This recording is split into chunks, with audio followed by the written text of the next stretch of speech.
اللحمة والفراخ مجمدين وانت عايزة تطبخي بسرعة او عزومة جت على فجأة او لسه راجعة وما كنتيش فاكرة تطلعي الميكروويف هيحللك المشكلة دي.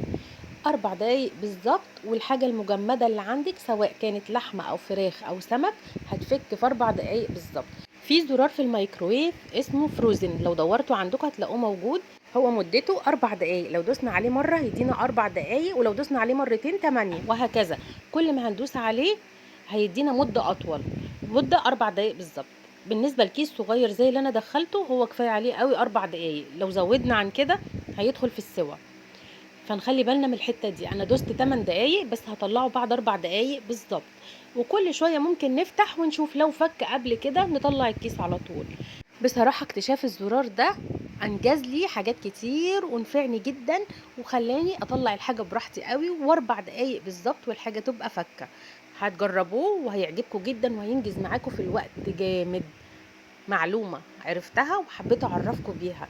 بس لو عجبكم الفيديو ما تنسوش اللايك، ولو استفدتوا منه ما تنسوش الشير عشان ناس كتير تستفاد. كده المدة بتاعت ال4 دقايق الاولانيين خلصت والكيس طلع معايا. تعالوا نشوف دلوقتي.